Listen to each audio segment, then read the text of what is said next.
唔知道大家有冇遇到啲情況呢？就係話想用電腦去聽歌，咁但係呢，就發覺插咗耳機之後呢，嗰個音效呢就實在係相當令人唔滿意嘅。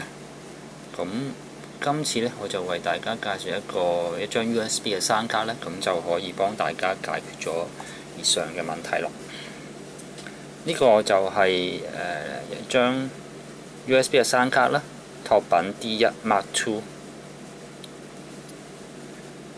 嗰個 size 呢，就大概都係2寸乘3寸啦。咁事實上就真係非常之纖巧嘅。咁或者我哋先睇一睇呢，就係嗰個輸入輸出嘅裝置先。喺前面有一個耳機嘅插口啦，有個音量嘅控制啦。咁後邊呢，就會係一個拉 out 嘅輸出。咁呢個就可以俾大家去接駁一啲嘅擴音機啦，或者係如果係有源嘅喇叭呢，就可以去直駁嘅。中間呢個呢，就係一個數字嘅輸出咁就可以係俾你接駁翻一啲嘅解碼係使用嘅。右手邊嗰個呢，就係一個 USB 嘅接駁啦，咁就可以俾你接駁翻電腦啦，同時呢，亦都係可以提供呢個電源嘅供應嘅。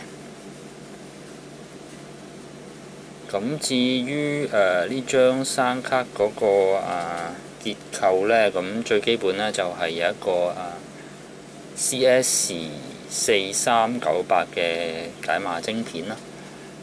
咁其實呢張晶片呢，亦都係一個好經典嘅晶片嚟嘅。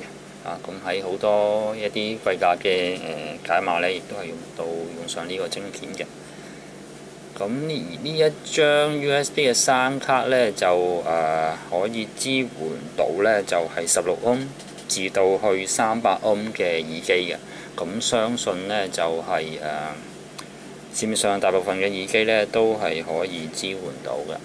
咁有咗佢呢，咁大家就可以真係可以好開心咁呢，就欣賞到自己喜愛嘅音樂啦。